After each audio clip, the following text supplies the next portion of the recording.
Tonight, WWE paid tribute to two individuals who made huge impacts on the wrestling business, each in their own way. On the one hand, you have Terry Funk, one of the greatest to ever do it. Probably somebody who many people, maybe in this chat right now, would consider maybe their favorite wrestler of all time. Terry Funk will be on the list, a lot of people's lists, as one of the GOATs. He could do it all. He could brawl, he could wrestle, he could talk. He can make you believe, he can make you love him, he can make you hate him. And he did that over the course of 6 different decades. And there aren't too many people in the wrestling business, certainly not today that are left, who can say that they have been at it as long as Terry Funk was. Middle-aged and crazy is what he would call himself.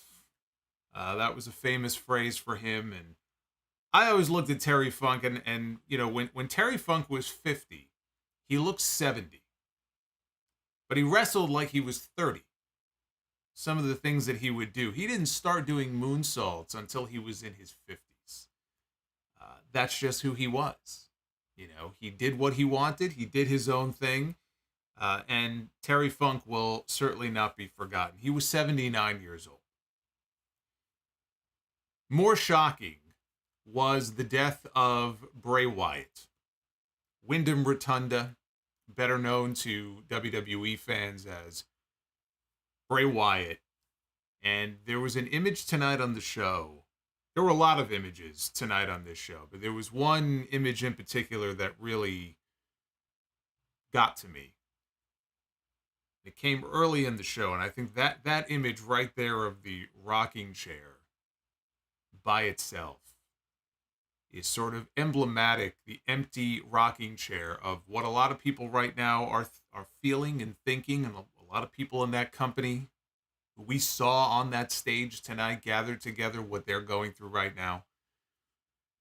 He never got the chance to make it to his 79th birthday like Terry Funk did. He was only 36 years old when he passed away yesterday, and I'm sure most of you have seen the Triple H tweet by now, but that is how people got the news delivered yesterday on social media. It was a tweet from Triple H that said, "Just received a call from WWE Hall of Famer Mike Rotunda, who informed us of the tragic news that our family member for life, Wyndham Rotunda, also known as Bray Wyatt, unexpectedly passed earlier today. And our thoughts are with his family, and we ask that everyone respect their privacy at this time." It was a little bit later on that Sean Ross Sapp of Fightful had some further information for us, that he was given permission to reveal that earlier this year, Wyndham got COVID, which exacerbated a heart issue. There was a lot of positive progress towards a return in his recovery. Unfortunately, today, that being yesterday, he suffered a heart attack and he passed away. And what's scary about that is Keith Lee was very open finally. I mean, there were a lot of months of cryptic messages and people didn't know what was going on with him there for a while. But before he left WWE, Keith Lee had disappeared for a while. He almost died after a horrible bout with COVID. And after the fact, he documented how close he truly came to not making it. It was a very scary situation, and it involved his heart, and so it's a scary thing. And he was one of the many people to post messages on social media. Apparently, he was in touch with Bray, and Bray had been rooting for him when he was going through his issue, and obviously he was doing the same, and in the end, it just did not work out for Bray Wyatt. The sad part of his story is he leaves behind 4 young children. He has 2 daughters from a previous marriage. He has 2 kids with his fiancee, JoJo. They were set to be married later this year officially. But he also has a 4-year-old little boy with JoJo and a 3-year-old little girl who now have to grow up without their father. And that really is the greatest tragedy of this entire situation. I mean, it sucks that we lost someone that we got to watch on television. It sucks that, you know, WWE lost one of its own. People lost a friend. But at the end of the day, you have little kids who are going to grow up now without a father. And we've seen so many stories over the years like that of wrestlers dying prematurely for all sorts of reasons and leaving behind small children. And it never gets any easier to hear that kind of thing. But it's been a while since we've had to sit through one of these tribute shows. Unfortunately, we've had quite a few of these, going all the way back to 1997. I believe Brian Pillman was the very first one. I suppose in a way it's a good thing because we don't get them as frequently as it felt like we used to, but when we do get them, it sucks. I thought WWE handled it with class tonight, including a main event that pitted two of Bray's past rivals against each other. We got a special main event on this show tonight. Originally, they had advertised a Bloodline segment for this show with Jimmy Uso returning to further that storyline. They scratched that from the show earlier today. They didn't really put a lot of information out about what was going to be on the show tonight, but that segment was bumped. They're going to be doing that next week. And they did keep certain other matches on the card that they had advertised, including a Rey Mysterio match, and there was a Women's Championship match. That was on the show tonight. And so that is what we will do. We will talk about this show. I am the Solomonster. This is your WWE Smackdown review for Friday, August 25th, 2023. I do want to just mention, you'll see there's messages. You see super chats popping up on the screen. The audio is muted. So any of them that have audio will not have audio tonight. Just be aware of that. But they are open. I will be getting to all of your messages. And I just want to say thank you here to Fire Panda, who I know is with us in the chat. Fire Panda, before I even went live tonight, gifted 40 channel memberships. And that is a big investment in this channel.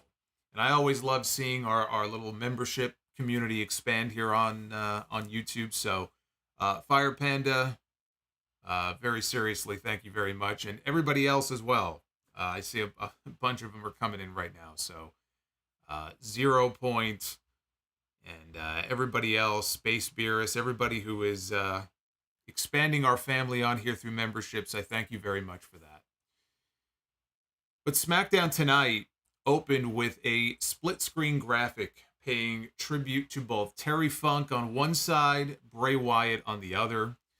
It sucks to get any tribute graphic, and to get two of them on the same screen side by side just tells you how shitty of a week this has been in the wrestling world. So then we go live to the arena, where the entire WWE roster, and maybe not the entire roster, but certainly the entire SmackDown roster, plus there are a few other people there as well, are gathered together on stage. Triple H was front and center, with Eric Rowan to his left, Braun Strowman, who's been out with an injury, to his right. So the two remaining members of the Wyatt family were flown in for this show. Eric Rowan being the sole OG member of the Wyatt family left. Remember, the Wyatt family was three, the original Wyatts, and now they're down to one. And it took me back to the Brody Lee tribute show on Dynamite a couple of years ago when Eric Rowan made an appearance. And if you remember on that show, when he came out, he wrestled, it might have been Wardlow, wrestled him off. He made a save. I forgot all the circumstances, but what I remember about that was the pain that was etched on that man's face. And every time we would see Eric Rowan in WWE, whether it was the Wyatt family or the Bludgeon Brothers, or, when he was walking around with a pet spider in a cage, whatever it was that he was doing, he was this big, imposing figure, right? He was this guy who would come out and just smash people, and he would mean mug and all that. And seeing him on Dynamite on that Brody Lee tribute show, just breaking down, in the middle of the ring and wearing his heart on his sleeve. That was a tough thing to see. That's one of my memories of that Brody Lee tribute show. And so to see him here tonight, here he is again on another tribute show for one of his fallen friends. And I felt really badly, watching him there. Alexa Bliss is somebody else who worked very closely with Bray. They were intertwined for a very long time storyline-wise, going back to the Fiend days. And Alexa Bliss has been out. She's going to be, having a child, obviously, in the next few months. She released a video, a little tribute on her Instagram earlier tonight, and mentioned that she had attempted to fly to Louisville for the show. She wanted to be there, but there were no flights out that were going to get her in before the show was over. So she would have been there. She wanted to be there. Obviously, she worked very closely with Bray. I'm sure she's, as broken up as anybody. But Michael Cole introduced the show. He announced that WWE has lost 2 beloved family members and that they would be celebrating their passion, their creativity, and their spirit tonight. And they had a moment of silence at that point and a 10-bell salute for Terry Funk and Bray Wyatt. After the salute was over, they aired a video package for Bray Wyatt, and that's where I just kind of broke down. 5 minutes into the show, and they got me.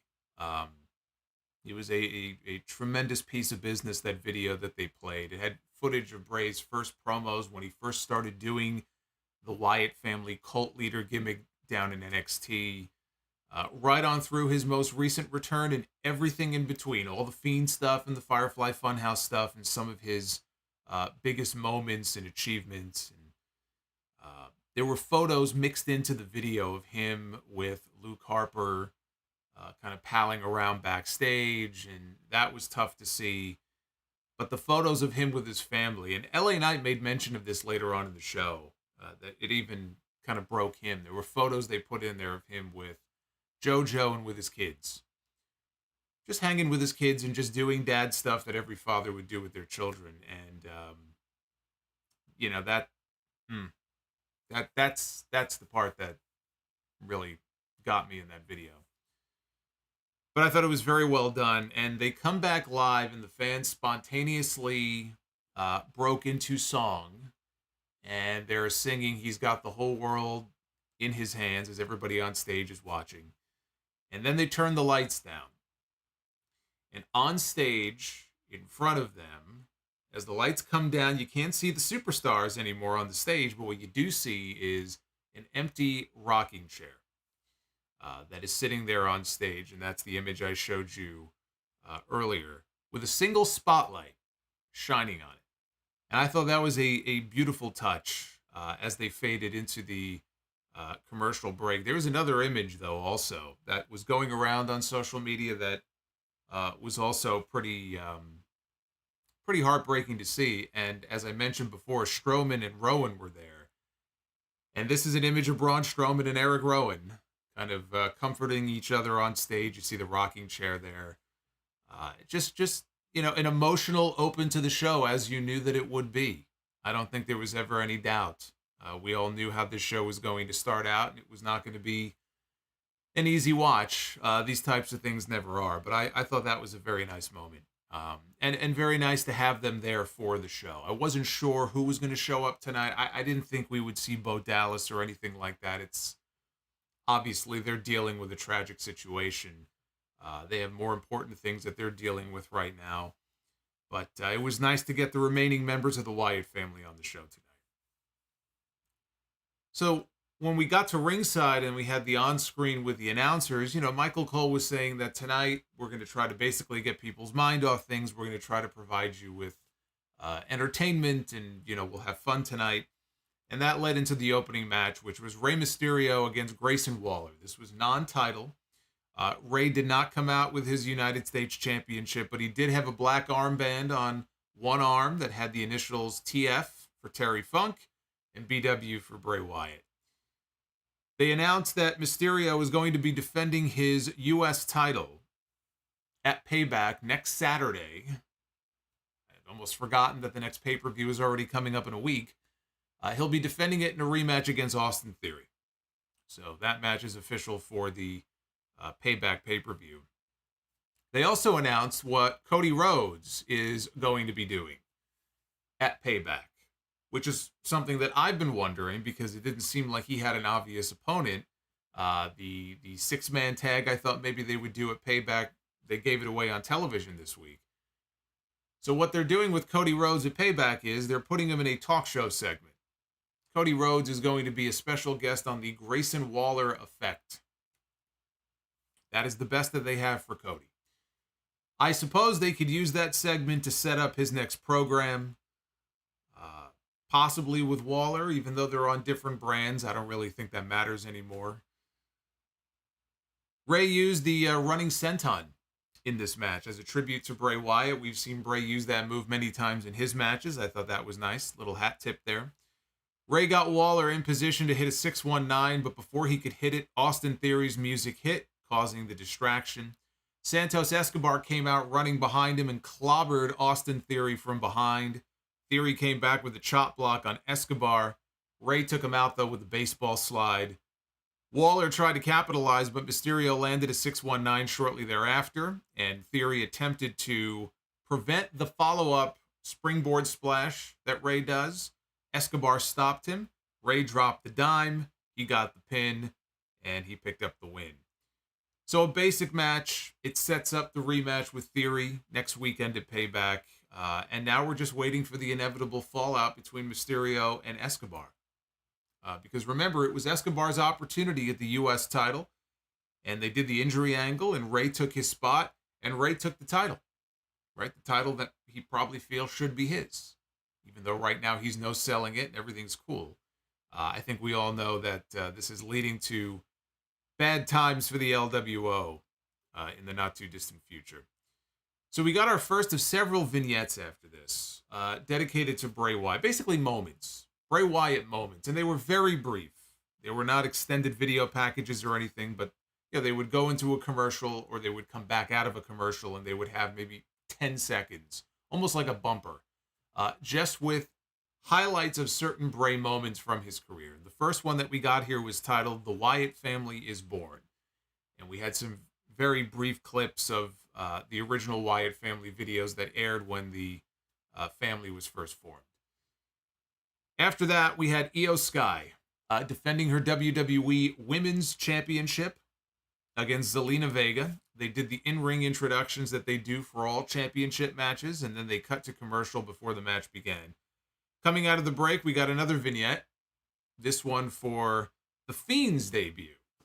And I have great memories of The Fiend's debut because I can remember watching SummerSlam in 2019, and I knew that Finn Balor was on his way out. He was taking a break. He was going to be going away. So basically, they fed him to The Fiend almost like a sacrificial lamb. But that first Fiend entrance at SummerSlam is one of the best entrances that we've ever seen on a WWE pay-per-view. It was so different. The music and the lantern with the stretched mouth, and then seeing the Fiend character for the first time, I just thought that whole presentation was just tremendous. I remember thinking that was one of the best things on the show, was that initial Fiend entrance when he wrestled Balor at SummerSlam. So we had the Women's Championship on the line here in this match. Io showed off her quickness early on. She was taunting Vega, and that's a good point, by the way. They did have QR codes that were on screen when they would show each of these vignettes. And I only checked out one of them. I believe each of the QR codes took you to either the full, whatever it is, promo or match. I think that's what the QR codes were for. On television, they're very limited in what they can show. So, again, these segments were very truncated. But I think that's what the QR codes took you to, the fuller segments. But Io showed off her quickness early on. She hit a scoop slam. She was taunting Vega. Vega avoided another slam, got pulled off the ropes with a power slam a little while later. Io charged into the corner. She ate the top turnbuckle. Vega landed a hammerlock leg sweep DDT, went to the middle rope, hit a Meteora. Only got a near fall out of it. Vega was lining up Code Red, but Io turned it into a power bomb, and Io attempted to go to the top rope for her moonsault. Vega, though, pulled her down and landed a Code Red. Io was able to roll outside the ring to avoid being pinned, right? So presence of mind. So they spilled outside. Io shoved Vega hard into the ring steps, and I wouldn't be surprised if she was a little loopy because she was very woozy. It looked like getting back to her feet. But she got put back inside. Io hit the double knees in the corner. She went up top. She hit her Genius of the Sky moonsault. And she got the win to retain her title. I thought they actually had a pretty good match. For the time they were given, I thought it was good. Nice win for Io. I don't know what their plan is for Io, if she's even going to be defending her title at Payback next weekend. I am hoping that her next opponent, her next title defense, is Asuka. That's the match that I wanted when Asuka was still the champion. We still have to get Asuka and Io for the title one-on-one. So whether it's Payback or Fastlane in October, because we haven't seen Asuka lately, that's the match I'm hoping they go for. I don't know. There was no Bianca, no Charlotte on the show. I certainly don't have any appetite for a Charlotte Flair title match. So hopefully Asuka will get her one-on-one with Io. Cody Rhodes was on the show tonight. Cody Rhodes poured it over from Monday Night Raw because it was a special night. It wasn't just a tribute to Bray Wyatt. It was also a tribute to Terry Funk. And Cody was out to the ring next to talk about one of his father's greatest rivals, the late, great Terry Funk here in Louisville, Kentucky. He didn't ask Louisville what they wanted to talk about tonight. He told them what he wanted to talk about. He was there with a purpose. He talked about being a young boy. One day he heard the most peculiar insult about his father. Someone called him an egg-sucking dog. And he asked Michael Cole, he looked over at Michael Cole and he said, "Can I even say that on TV? Is that allowed?" He said the man who said that was Terry Funk. And unfortunately, there was no reaction to the line, which was kind of sad, which tells me that very few, if any, people in the crowd knew what he was talking about. And they probably have no frame of reference for the old, matches and promos between Dusty and Terry, because a lot of those fans are probably just WWE fans and probably casual WWE fans in a lot of cases who don't go back and watch the old stuff, and they don't watch it religiously, and so they probably have no concept of what he was even talking about, which is kind of sad. And also, Terry Funk did not spend a whole lot of time in WWE, even though he had a few different runs there, one in the mid-'80s and then a couple in the 90s. But he really did not spend that much of his career working for Vince McMahon. He was never a top star in WWE. And so a lot of the classic Terry Funk moments, him winning the NWA World Heavyweight title, right? That didn't come in WWE. That came somewhere else in the mid-'70s. That great series of matches he had with Ric Flair, that came in WCW in the late 80s. Him and everything he did with ECW, that came in the mid-'90s in ECW. So a lot of those classic Terry Funk matches and moments did not happen here. And there are a lot of WWE fans who live and die WWE. They bleed WWE colors, and they don't really have a concept of a lot of the old stuff, like maybe you and I do. So it was sad, because I was expecting in Louisville a little more of a reaction to that, but it didn't get it. But he said he gets to call himself a WWE superstar, which is very cool. But over the years, they've been called other things too. Wrestlers, competitors, athletes, artists, even carnies.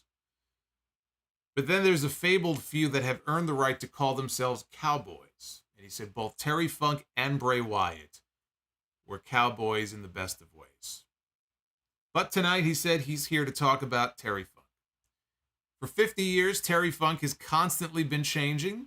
There's this little thing called the rub, where he said someone with equity steps into the ring with somebody else that does not have it, and they try to lift them up to their level.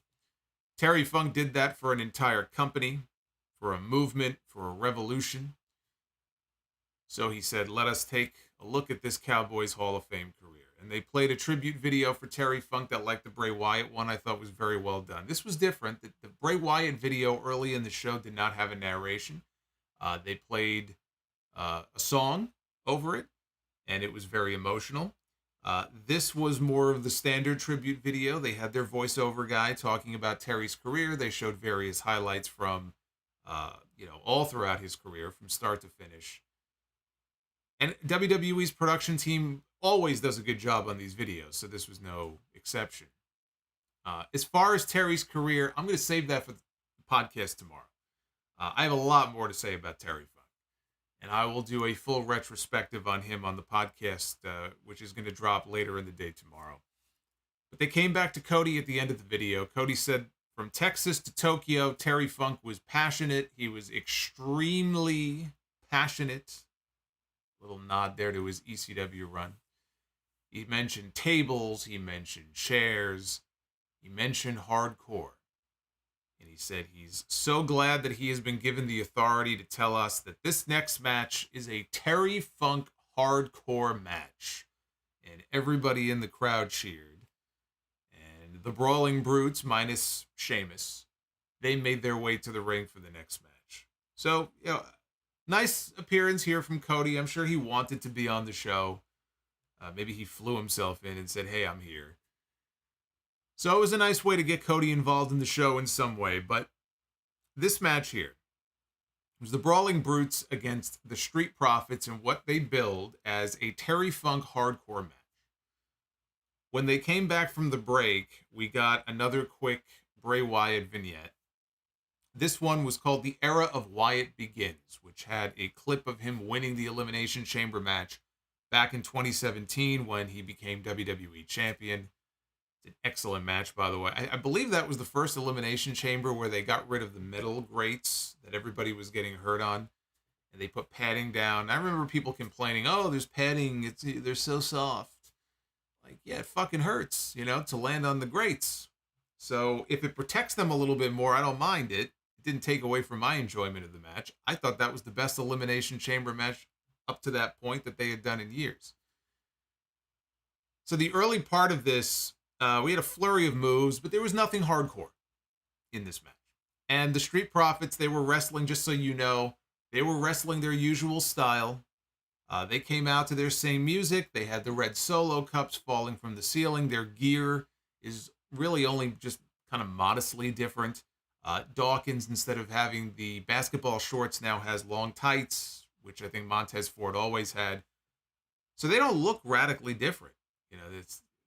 They look like the same Street Profits coming out here, right down to the music and the Solo cups.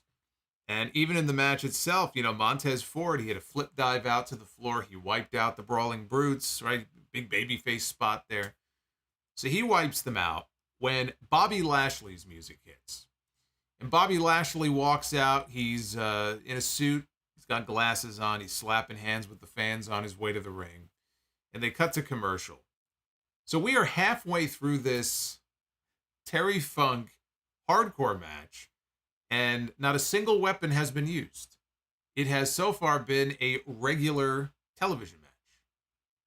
If Terry Funk could see this, he would smack every one of these people upside the head and say, what's wrong with you?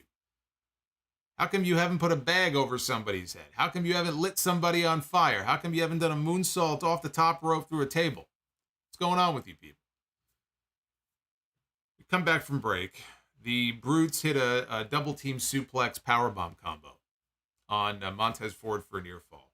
Butch then went to the outside. He got leveled by Dawkins. He took out Ridge Holland in the ring with a splash in the corner. Dawkins picked up Ridge. Ford hit a huge Doomsday blockbuster. Made the cover. Butch broke up the pin. Dawkins and Ridge, they met on the top rope. Ridge Holland landed a superplex. Montez Ford, he flew from the opposite corner, hit a big frog splash. Butch again broke up the fall. Butch finally, almost 10 minutes into this match, decides to go outside to the floor, and he drags a table out from underneath the ring. And of course, everybody cheered because they all love tables. They've been waiting for this the entire time. So we're almost 10 minutes in. Now we're finally getting one table. As he's pulling it out, Bobby Lashley is standing right behind him, and he sort of accidentally bumps into Bobby Lashley. And now Lashley is staring at him. He's staring back at Lashley. So they get the table in the ring. Butch goes up to the top rope. And Lashley, now again, it's a hardcore match, right? So there's no disqualification. Lashley reaches up, he shoves Butch off the top rope, and he falls to the floor. And as Butch is picking himself back up, here comes Lashley from around the bend. And Bobby Lashley wipes him out with a spear. Not only did he turn Butch inside out, he turned himself inside out. This was the best looking spear that I have ever seen from someone wearing a suit. You got to picture this. Basically, when he hit the spear, it looked like he gave him a Spanish fly. It was the first Bobby Lashley Spanish fly that I have ever seen on the floor. So he wiped him out with that. Meanwhile, in the ring, the Street Profits put Ridge Holland through a table with what I believe is their new finish. I think they call it the Revelation. It looked like a reverse 3D almost. Through the table, and they picked up the win. If you just judge this as just a regular match, what we got here was good. As a Terry Funk hardcore match, this sucked. This was not a hardcore match of any description. I'm sorry. One table spot does not make this a hardcore match. I wasn't expecting barbed wire and blood, but my God, if you're going to call it a Terry Funk hardcore match, this did not do it justice. So as a hardcore match, this absolutely sucked. But at least it led to the finish. At least the one table spot that they did do, at least it led to the finish. So it looks to me like what they're doing, there was no Sheamus on the show tonight, but they only have one SmackDown left, I guess, before the next pay-per-view to make it official. But Lashley and the Street Profits, again, Sheamus, Ridge Holland, and Butch, would seem to make sense to me. Do they do it at Payback? Do they do it later on? That I don't know, because we only have one show left, one SmackDown before Payback. But I think we're going to end up getting a trios match. And then maybe from that, we'll get Sheamus and Lashley one-on-one. So then we got clips in the next Bray Wyatt vignette from the very first installment of the Firefly Funhouse that ever aired. I remember how bizarre that was when I reviewed it on the podcast. And then they cut to a shot of LA Knight, who was walking through the back. He was on his way to the ring for the main event. They showed footage of TMZ, someone from TMZ, supposedly, ambushing The Miz and annoying him with questions about LA Knight. And Miz was not very thrilled about this, that LA Knight has become so popular that TMZ is now asking him about it. And our main event was Finn Balor, one-on-one with LA Knight. It was Bray's first opponent as The Fiend against the last opponent that Bray Wyatt ever set foot in the ring with. The last 8 matches of Bray Wyatt's career, most of which came at live events, the last 8 matches that he ever had, and his last pay-per-view match at this year's Royal Rumble, all came against LA Knight. That was the pitch black match they did. But LA Knight was his final opponent. And Knight got into the ring, and he said that he would get to The Miz in a second. And then he kind of put he toned down the gimmick voice. You could tell he was about to talk about Bray. He saw everybody in the crowd, he said, representing the Fireflies, and it just got him thinking, sometimes your greatest foes can turn out to be your greatest helpers. He said he and Bray Wyatt, they went through hell together, and through that, Bray was getting him ready for anything. And he held himself pretty well tonight. Thought that he kept it together pretty well until he saw that video package earlier when they had pictures of Bray with his kids and his family. And he said his heart breaks for that. He knows all of the Fireflies in the crowd can feel the spirit of Bray Wyatt in the building. And the crowd at that point started to chant, "Thank you, Bray." He says he's not going to act like he and Bray were best friends, but he is going to repeat that sentiment from the fans. And Knight said, "Thank you, Bray." Then he turned his fire to The Miz. And now he was back in full gimmick. And he mocked The Miz. He did this high-pitched voice mocking Miz. He said Miz calls him a fad. Says he's okay with being a fad if that's what he is, because Miz isn't even that. He said Miz is a never was. He said even when you had a stunt double, he was the star. That is the second coldest line I heard on television this week. Nothing is colder than what Christian Cage said to Nick Wayne on Dynamite when he was talking about his father. But that was a pretty good burn. Which is true, too, by the way. When Miz was doing the stunt double stuff with Damian Sandow, Damien Sandow, I mean, he just got white hot there for a while. And he was way more popular than Miz was. I still can't believe they didn't have him win the Andre Battle Royal at WrestleMania 31. I think that was a mistake.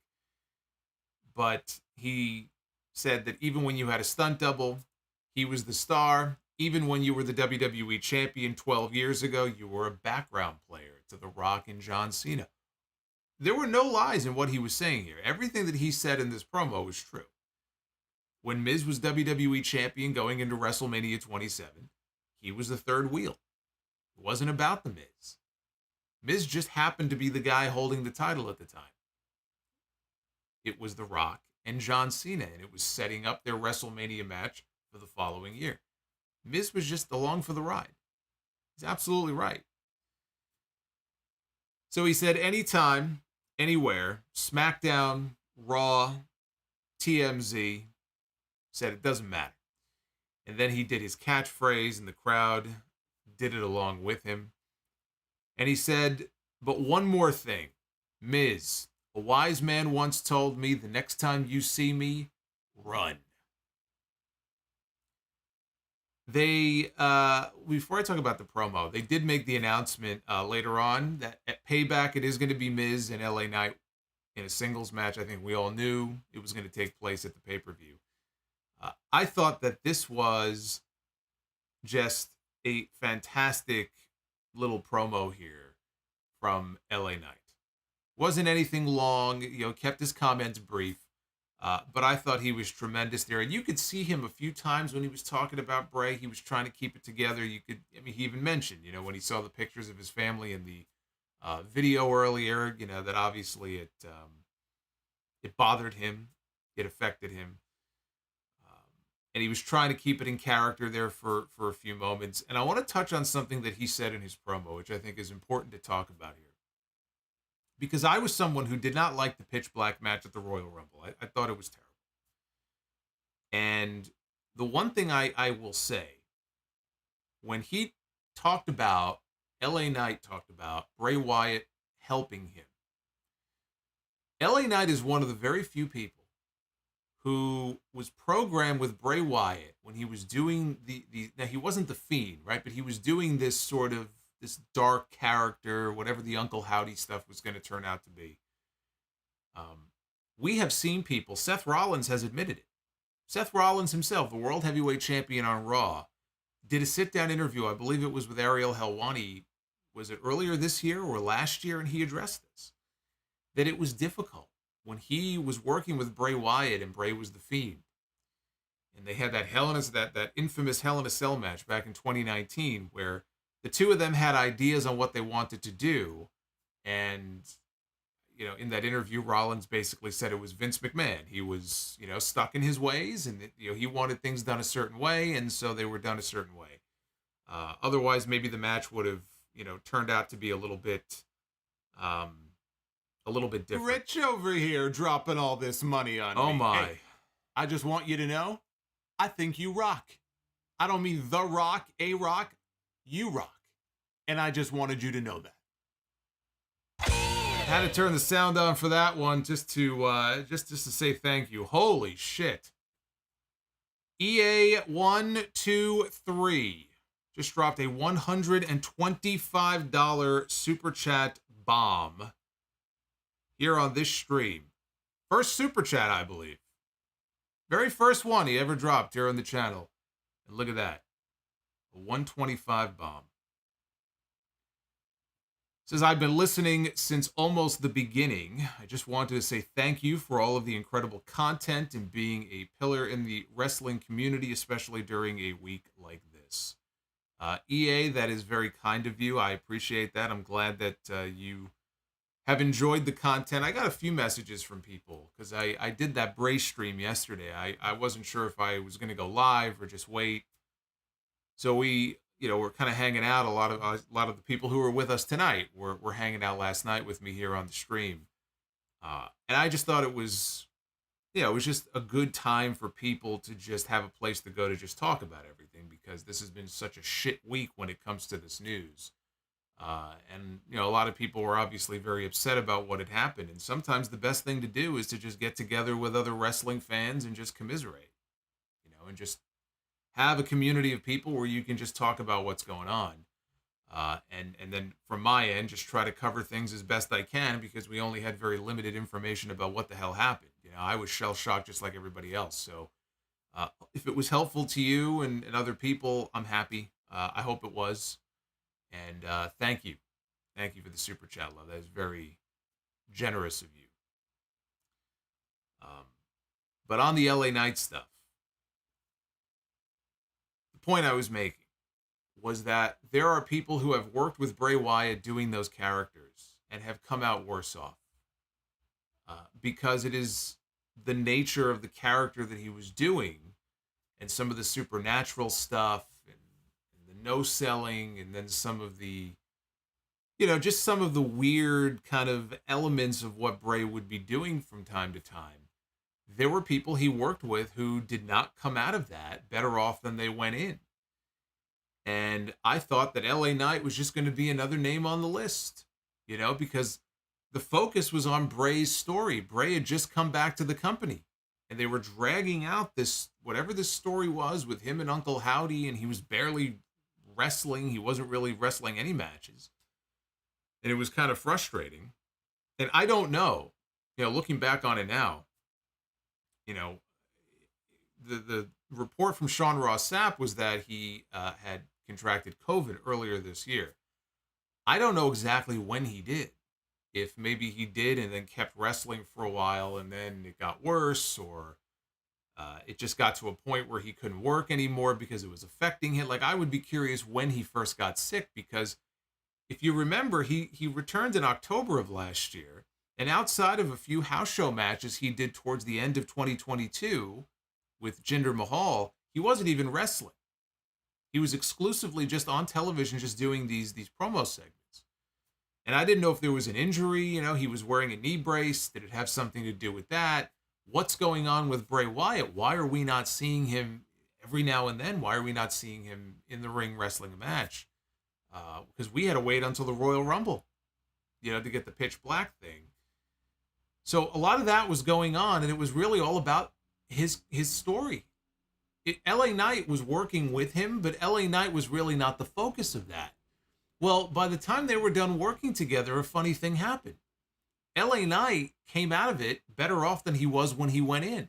And the reason, I think the big reason he came out of it better off, is because that was the first time that we got to see LA Knight be LA Knight on the main roster. It wasn't that long before that he was still Max Dupree. Triple H was the one who gave him his name back. He gave him his identity back. If Vince McMahon never took his little vacation last year, LA Knight would not be where he is right now. LA Knight would be done. Stick a fork in him. He never would have had the chance. Triple H gave him his name back, but they didn't have anything for him until he worked with Bray. And there were a few segments there. He came out. I remember that one segment on SmackDown where LA Knight came out. Remember, he had his little miniature lantern and he was mocking Bray. It was the first time we really got to see him show off some of that charisma that we knew he had from NXT, and even when he was in Impact, as Eli Drake or in the NWA. Up to that point, we had never got to see that side of him in WWE. Working with Bray allowed us to see that side of LA Knight, and for him to really finally kind of create this identity for himself. Even though he went into the match at the Royal Rumble and I didn't like the match, and he lost, he came out of that better off than he did going into it. So LA Knight's success that he has right now, he owes a good deal of that to working with Bray Wyatt earlier this year. That's what he was referring to in his promo when he talked about the way that Bray helped him. Sometimes your greatest foes can turn out to be your greatest helper. He's not lying when he says that, because that was, I think, the turning point for him, where he started to open some eyes. By the time WrestleMania rolled around, people were already starting to chant LA Knight. The reactions were growing and getting bigger and bigger and bigger every week. That doesn't happen if not for the Bray Wyatt feud. And I think that's an important point to make. Even if you were not a fan of the pitch black stuff, you can't deny the fact that LA Knight is one of the people who came out of that better off. than he was going into it. And I like the fact that he acknowledged that in his promo here on the show. Now they cut to a commercial, but not before another Bray vignette. This one with some brief clips of his return last year at Extreme Rules, which was, just a tremendous moment. Got an unbelievable reaction from the crowd.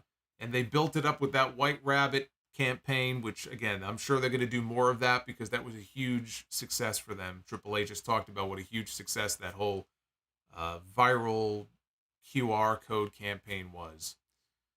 So we got some very brief highlights of his return last year. And then we got one more vignette before the final commercial break in the middle of this match with a clip of his first promo on SmackDown. That first Friday night after he made his return at Extreme Rules the weekend before is when he came to the ring on SmackDown and he cut what I believe to be the best promo of his entire career. This was not cult leader Bray cutting one of his promos, kind of dark, creepy promos that he used to cut. This was not The Fiend, who didn't actually cut promos. This was not Funhouse Bray, playing a character, playing a part. This felt for the first time like we were hearing from the actual man. We were hearing from Bray Wyatt himself. And he said as much in the promo. He stood in the ring. It felt like he was bearing his soul to us. Either he was just a tremendous actor, or there was some real emotion that was shining through in that promo. And he was nervous. He said he was nervous, and he thanked the fans for saving him because he had been through some tough times. He had lost his career. He had lost two people in his life, one of whom was Brody, who he was very close to. That's not emotion that he was faking there in that promo. He was, for the first time, really bearing his soul, it felt like. And we were getting to see Bray Wyatt, the man. Not the cartoon character, not the man in the mask, but the real Bray Wyatt. And there was a lot of potential there that, unfortunately, he never had the chance to tap into. Would they have gotten back to that? Because they kind of got away from that a little bit with the Uncle Howdy stuff. Would they have eventually gotten back to it? I don't know. But we'll never have the chance to find out because, unfortunately, he's no longer here. But I really think that's one of the best promos he ever cut. And he connected with the crowd on a different level than any of the other promos he had ever done before that. Balor missed an elbow drop, rolled out to the floor. Knight slammed him head first into the announce desk a few times. And back inside, he landed a flying shoulder tackle. He went up top to the second rope, not to the top, but Balor yanked him off the ropes and he went back first into the top turnbuckle before landing on the mat. Knight turned the tables with a neck breaker. He avoided a clothesline, hit a DDT for a 2 count. Balor recovered. He landed a sling blade, queued up the shotgun drop kick, but Knight cut him off with a hard lariat. Knight hoisted Balor up onto his shoulders. Balor, though, broke free, hit the shotgun dropkick. So now Balor goes up top. He's going for the double stomp. LA Knight is able to avoid that. He attempts the BFT. Balor, though, slips out. He goes back up top. Knight, though, did his vertical leap to the top rope, and thankfully he stuck the landing. Follow through with a superplex. Now, when he does that move, I noticed it for the first time here in this match. So I don't know if this is the first time he's mentioned this or not, but after Knight stuck the landing and hit the superplex, Michael Cole referred to it as vintage LA Knight, which I think is so goofy because LA Knight has not been around long enough to be vintage. None of the moves that he does on television have been done enough times to be called vintage, but Michael Cole calls it vintage LA Knight. Then he hit the blunt force trauma, and he got the clean pin with his finish right in the center of the ring. That is the biggest win of LA Knight's career in WWE. Because there is nobody else that he has been in the ring with that he has beaten clean in the middle that had as much equity as Finn Balor does. This is a man who just got done challenging for the World Heavyweight Championship, even though he lost both matches. He challenged for the World Heavyweight Championship on the last 2 pay-per-views. This is a man who is part of the most dominant faction at the moment in WWE because the Bloodline, half the time, they're not even there. They're falling apart. They've lost half their members. So I can't call the Bloodline the biggest faction anymore in WWE because they're not. They may be the biggest story, but the biggest faction right now in WWE, they're all over the place. They're on Raw, they're on SmackDown, they're on NXT. We just saw Rhea Ripley and Dominic wrestling on NXT Tuesday night. It's the Judgment Day. So Finn Balor has a lot of things going on lately, and LA Knight just pinned him clean in the middle of the ring with his finish in the main event of SmackDown, which may have been his first main event. I don't want to say it was because I vaguely remember him wrestling Cody Rhodes on Raw. I don't remember if that was the main event or not, but this was a huge moment here for LA Knight. And Balor could take the loss. It's not a big deal. It's a tribute show. Again, it's not anything that is worth even talking about as far as Finn Balor losing and should he have lost. It doesn't matter. It's a tribute show. LA Knight getting the win is a much bigger deal for LA Knight. And so to put it to you in a different way, Finn Balor losing this match for him means a hell of a lot less than LA Knight winning the match means for LA Knight. For him, that is a much bigger deal. For Balor, it's not as if he hasn't lost before. He's been doing quite a bit of losing lately. It kind of feeds into the story they're telling with the Judgment Day right now. The only difference is he didn't get hit in the head with the Money in the Bank briefcase. But this was an example of, to steal a phrase from Cody earlier in the show, he was giving LA Knight the rub. Because he has equity in this company that LA Knight does not, but he's trying to get there. And they're pushing him. I was skeptical, but so far so good, right? They're pushing LA Knight. He's getting television time every single week. He's getting promo time. They trusted him. In the main event spot on this show, what was largely a tribute show, to put a microphone in his hand and let him go out there and speak about Bray Wyatt to close out the show. He was, it's almost like he was in the role that Steve Austin was in on the Owen Hart tribute show back in '99. That last scene at the end of the show, when they sent Austin to the ring, he didn't say anything. He just looked up at the Owen Hart graphic on the screen, and he had his can of beer, and he toasted Owen. And that was the final parting image on the show.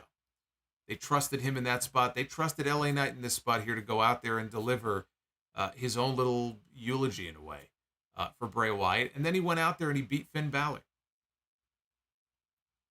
So again, he's being pushed. How long will it last? How high up the card can he go? I don't know. But so far, so good. But it's wins like this that means something. So Knight, then he climbed the ropes. He pointed up at the sky. And he made his way up the aisleway to the stage. And then we heard the old Fiend sound effects that we would hear. Right before the lights would go out, right? You can hear the lights being shut off. And there were some weird sound effects that would always play. So we heard those sound effects. Then the lights went out. The crowd was with their phones. They were all lit up like fireflies. And the final parting image from tonight's show was the image that you see on your screen. They showed this image of Bray Wyatt standing in the ring, facing the big screen, and it looks like he has wings. Right, because just the way he's blocking out his logo in the shot, you know, the Bray Wyatt logo on the screen, it looks like Bray has wings here, which I think is very appropriate. And then on the bottom is a live shot. What they did is they took Bray's lantern and they placed it lit up in the ring. And the final shot was just a shot of the lantern alone sitting in the ring. And then the show faded to black. Tonight was not about match quality or even furthering storylines for a pay-per-view, although they did do that. It wasn't about that. It wasn't about polls. You know, there's no Twitter poll this week. I didn't put a Twitter poll up tonight. Tonight was about honoring two men who made their mark. And to that end, I thought the WWE did a very good job.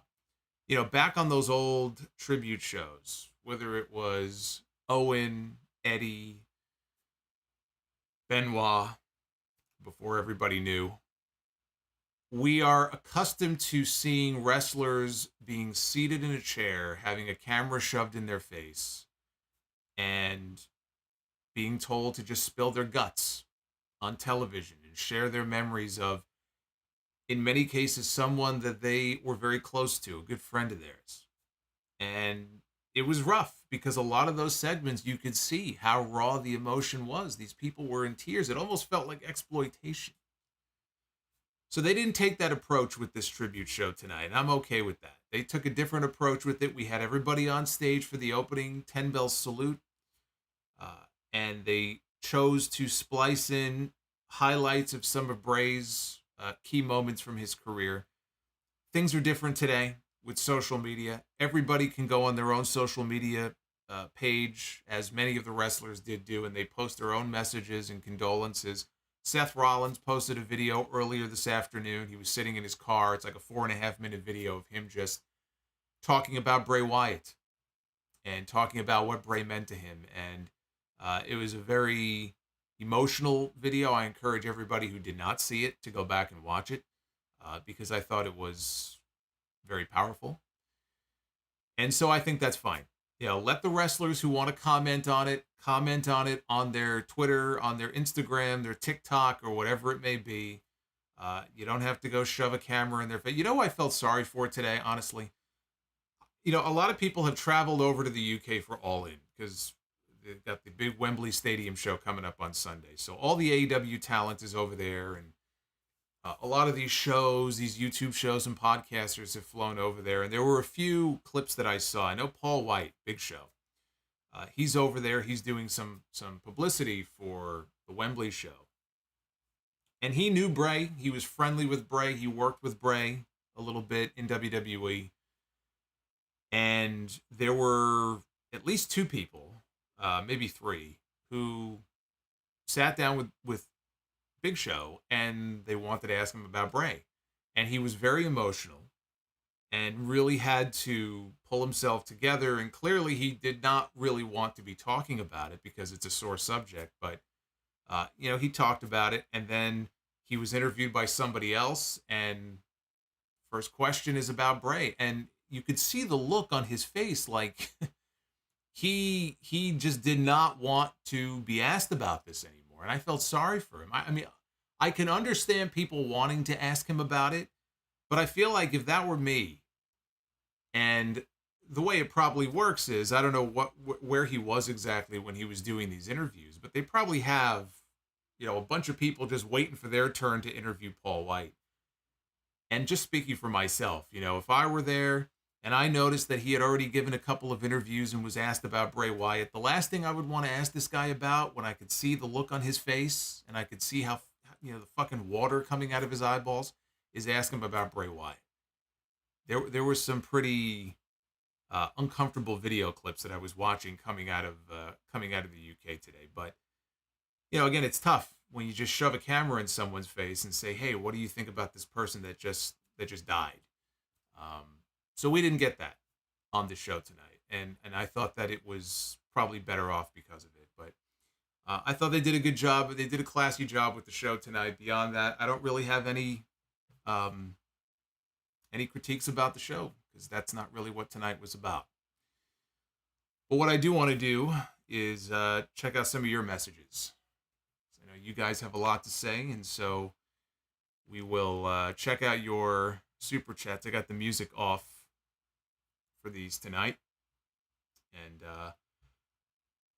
just hear what you guys thought of the show, what you guys have to say, any comments about Bray or Terry Funk or anything else. But thank you. I want to say, before I get into the messages here, I do want to say thank you for hanging out with me on the stream last night, and some of the nice messages that I got, just because I know some people were, obviously very upset about the news when they heard about it. Some people didn't hear about it until this morning. They woke up and they found the news out from me, on Twitter or on YouTube, and that's how they found out.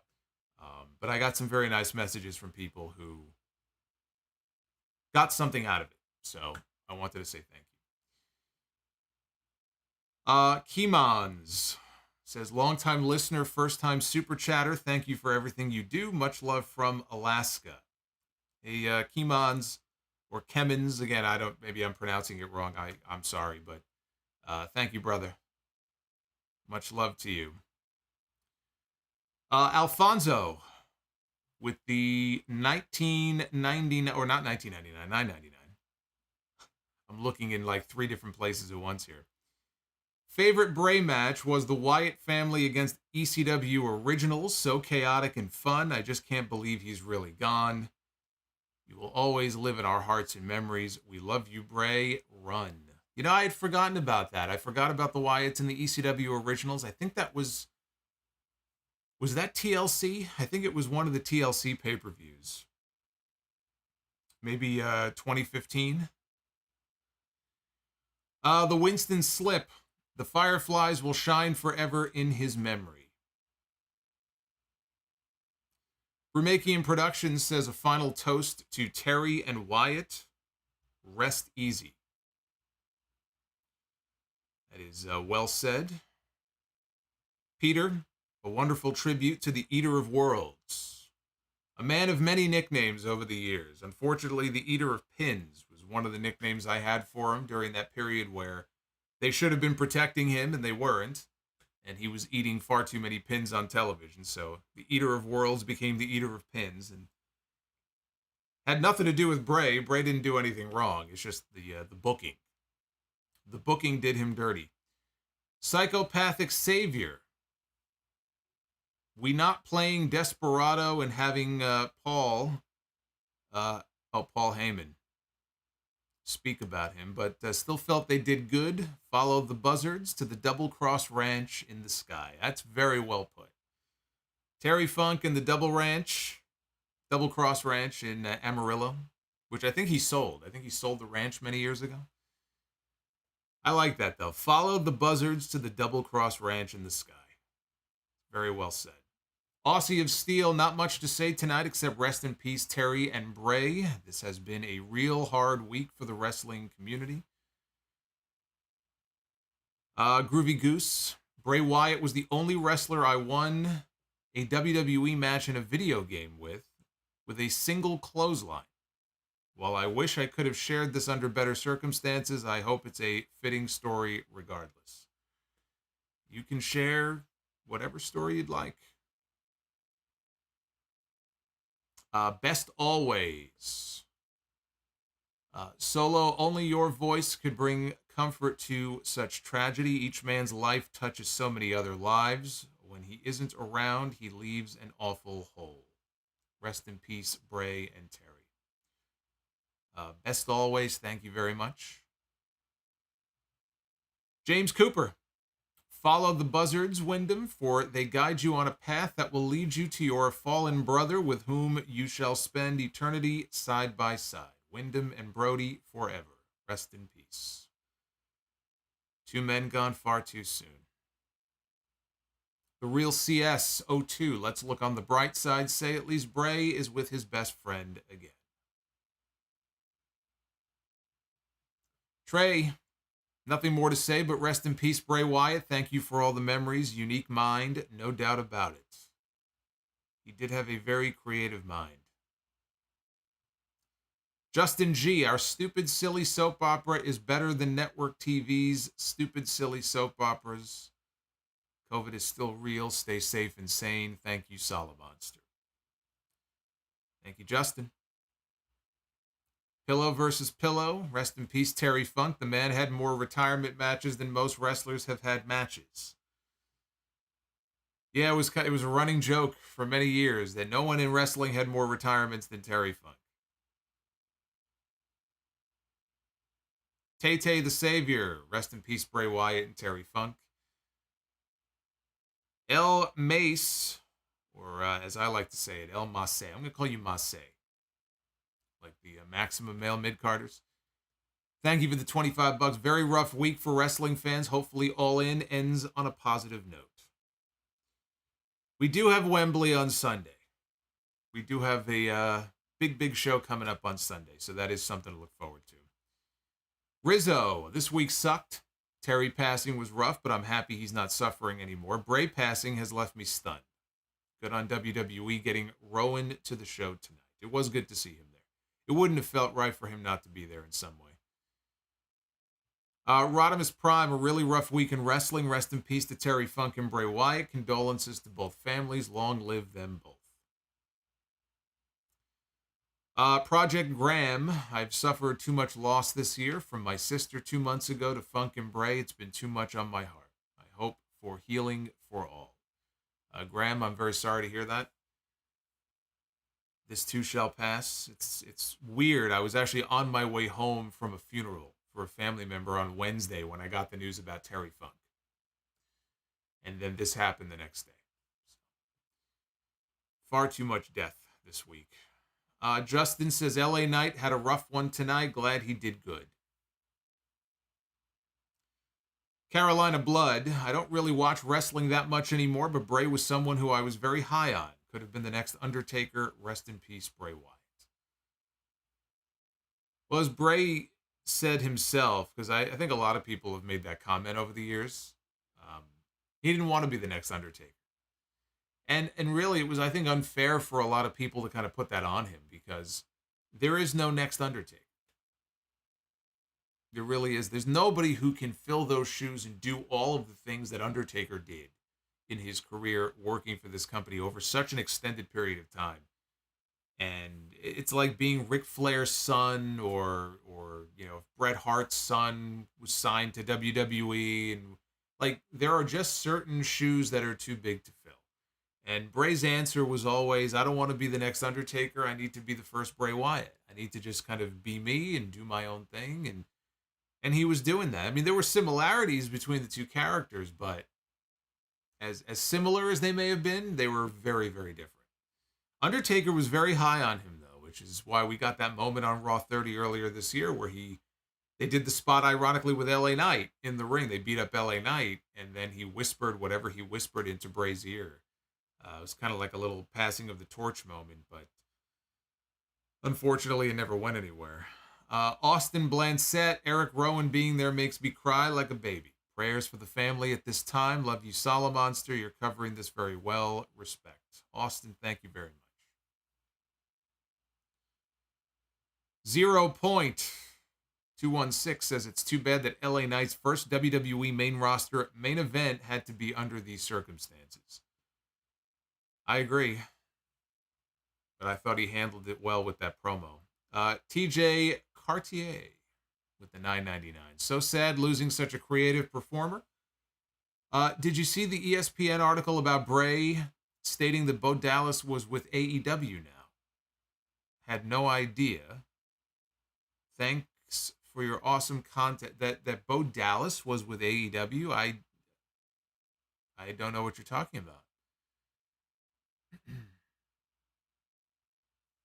I don't recall Bray Wyatt ever saying anything about Bo Dallas being in AEW. As far as I know, Bo Dallas was going to be portraying Uncle Howdy, and they were just waiting for Bray to get clearance to come back. So I would be surprised if that were true, but I'd love to see the article, but I don't believe that's the case. As far as I know, he was still with WWE. Bobby's World. Saw your tweet while on break yesterday. Was crushed. Went back to work and played Shatter on loop for 1 hour. Luckily, I work in a place where I can do things like that. Rest in peace and thank you, Bray.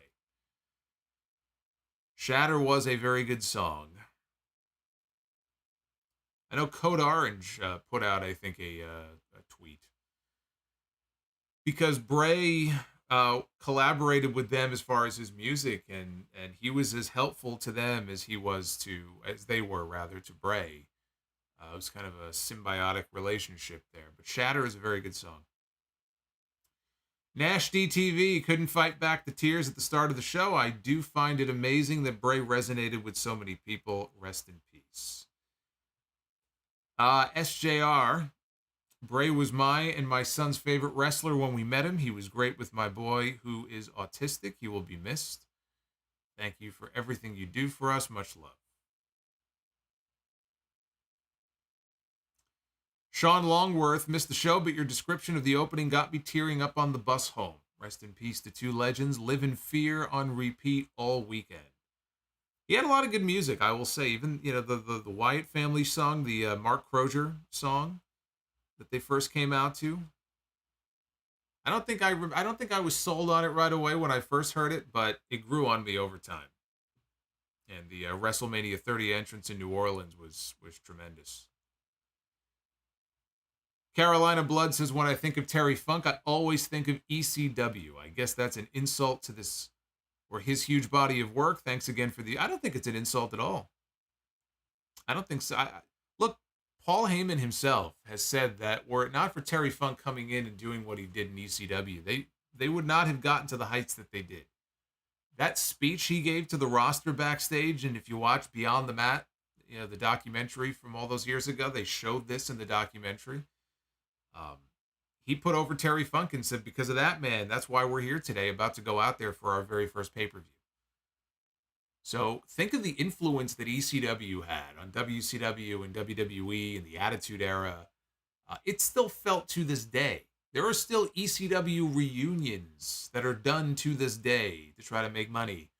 The influence of that company, even though they never got to the same heights of a WWE or a WCW,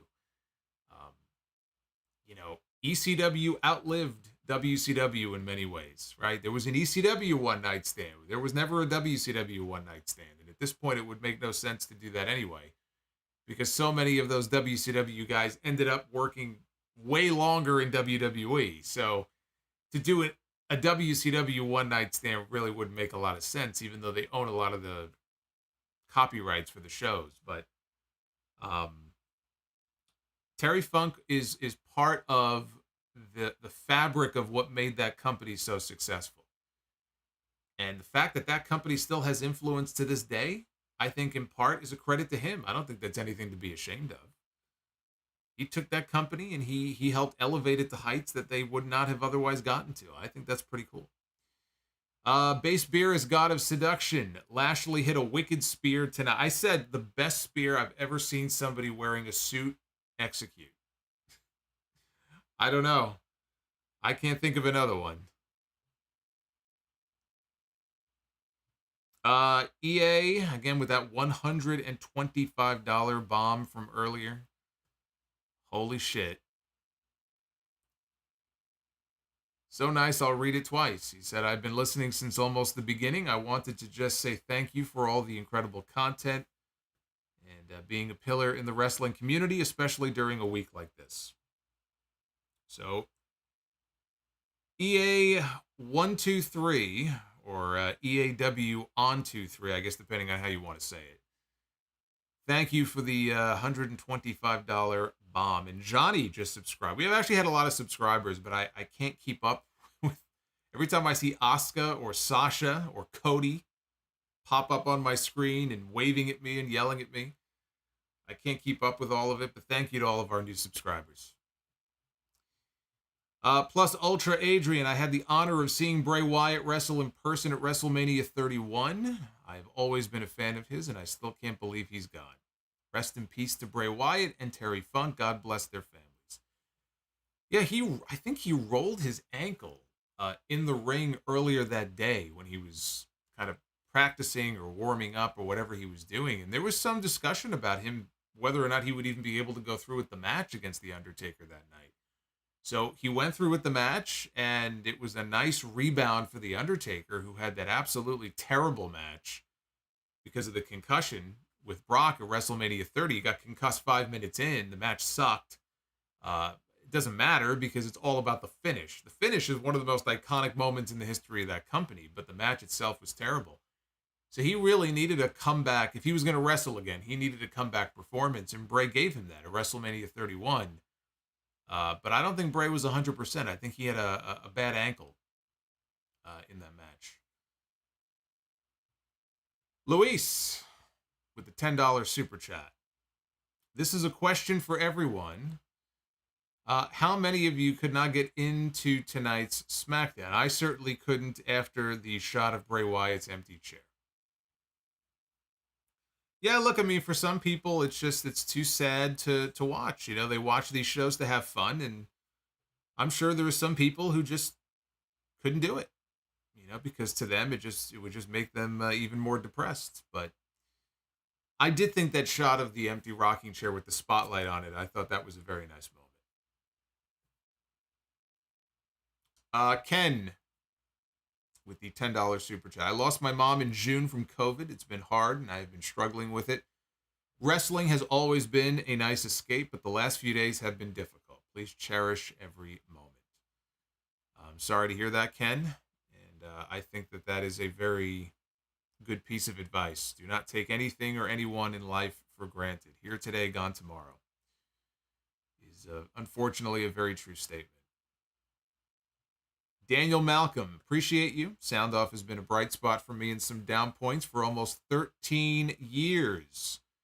Shout out to TV Tracks for leading me to your podcast. There are a lot of people who found this podcast through TV Tracks. TV Tracks was a fan, and we worked out something where he had clips from different shows. Mine was one of them, and at the time, his channel was bigger than mine. Because I made the mistake, even though I started doing the podcast in 2007, and I've had a YouTube channel since 2008, my dumbass didn't really start putting content on it consistently until over 10 years later. Otherwise, who knows maybe we'd be at 100K at this point. That's my dumbass who made a mistake by not utilizing YouTube a lot sooner. But Trax was always a big fan of mine and always put me over and helping get more eyeballs and ears on the show. So wherever he is, I know he basically gave up the channel and got sick of posting clips and moved on. So wherever he is, I hope he's doing well. Zachariah Sitchin. It really did not hit me until I saw the empty chair that it was, and the emotional tribute video. Still hard to believe that he is gone. Rest in power, Bray Wyatt. Bobby's World. As for Terry Funk, he was a true rarity in the business, a legend who was not afraid to give back and put younger talent over. A true legend in every sense of the word. I think that's something that is worth driving home. And Cody touched on it in his promo about Terry tonight when he talked about giving people the rub and trying to elevate them up to his level. Instead of kind of pushing people down or holding them down, he wanted to go out there genuinely and help elevate them to his own level and his own status. And he did that in ECW as well. That was one of the things he did in ECW. Guys like Raven and Sandman and all the people that he worked with, Sabu, they all benefited from being in the same ring with Terry Funk, Cactus Jack, all of them. But he did that throughout his entire career. He was selfless. In a business full of selfish people, he was one of the good ones. He was one of the most selfless of all the big name stars that have ever set foot in a wrestling ring. When I think of the most selfless top stars, I think of The Rock. For a guy as big of a star as he was, The Rock put a lot of people over. But there are, I think, in the grand scheme, a select few who were on the same level as someone like a Terry Funk, who had that name and had that star power and genuinely tried to help get other people over. Because that's just how he was. And also, I think he was secure in the knowledge that, hey, he's Terry Funk. He's already made a name for himself.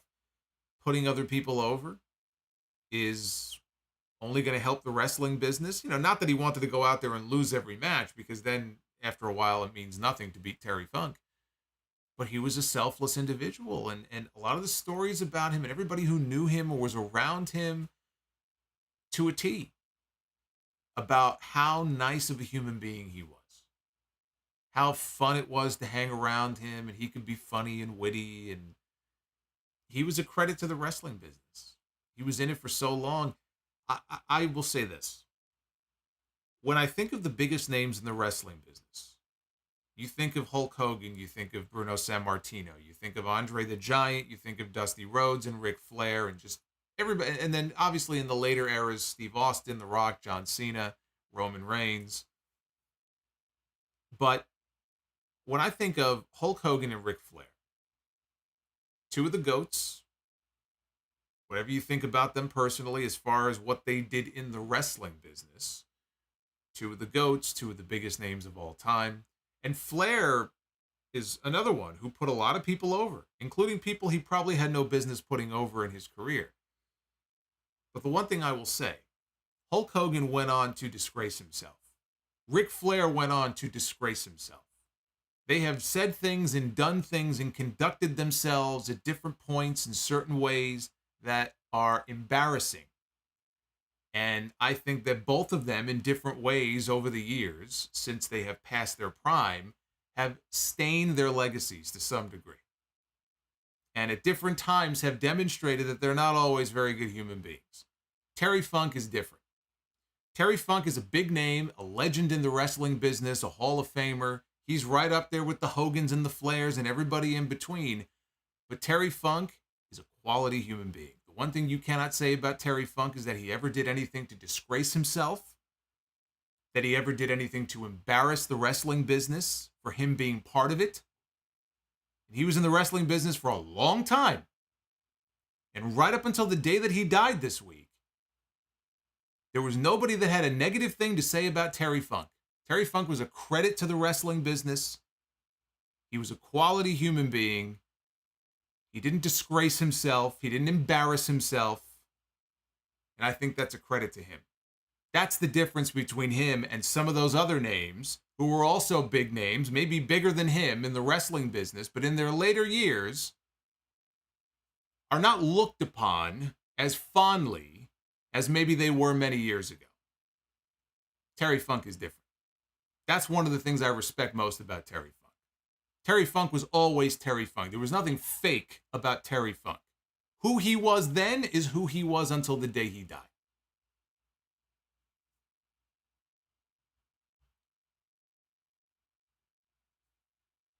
Abyssal Zones with the $3 super chat. Still in shock from yesterday. I was a huge fan of the Fiend character. Bray and Alexa's team was actually my favorite duo act in many years. Rest in peace. Rizzo with the $10 super chat. Disgusting by those wrestling reporters asking Big Show about Bray. You will know better than us, but should the AEW PR person have said before, no questions about Bray, please? I think what you do in that situation, I mean, as someone with a PR background, what I would do, I think it's on a case-by-case basis. You go to the person, you ask them. You ask them, are you comfortable talking about this? Because you know it's going to come up. It's so fresh and it's so raw. It just happened. And it's a natural thing because people know that he worked with Bray and was probably friendly with him. Ask him. And maybe they did. Maybe they did ask him and he said it was cool. But it was clear in a couple of the clips that I saw, after a while, it was, maybe he just got to a point where it was like, all right, I really don't want to talk about this anymore, because it was clearly weighing on him in a way where he just did not want to talk about this. But yes, I think you ask the talent, are they comfortable talking about it? If they say yes, then let them answer the question. But if they say no, you make it very clear to the people, look, you can ask them whatever you want. You could talk about All In. You could talk about Captain Insano. But please don't ask him about that. He doesn't want to talk about that right now. That's what I would do if I was on their PR team. And I'm not saying they didn't do that. I'm just saying that's what I would do personally. I would want to make sure the person is comfortable talking about that before I ask them about it.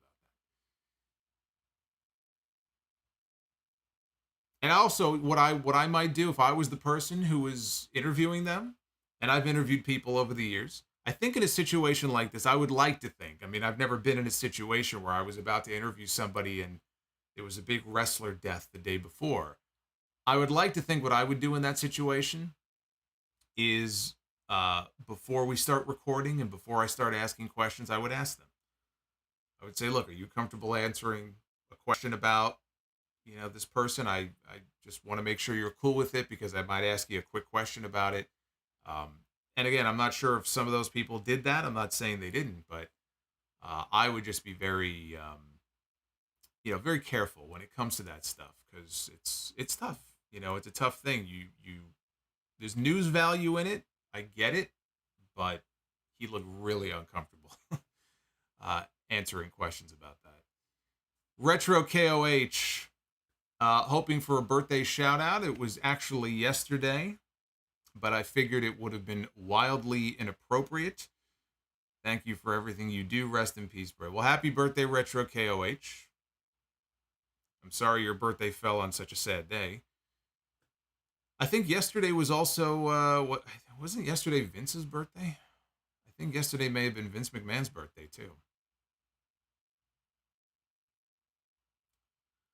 Just another guy. Earlier yesterday, I was fantasy booking potential feuds Bray could have had with guys like Carrion or even Joe Gacy. I am absolutely heartbroken. Toxic masculinity. My favorite Bray Wyatt memory is the stare down between the Wyatts and the Shield. Such a great moment. It was fantastic. It's one of my favorite moments. Before they even touched, when they got to the actual match, they were getting holy shit chants. Bobby's World was gutted that I had to miss the stream yesterday, but I'm glad that I get to be here tonight with all of you. Base Beerus, God of Seduction, we're really glad that you're our friend, and this is a friendship that will never, ever end. Hurt and heal. Harold Warren, I was there, I won't lie, there was no dry eye in the entire building.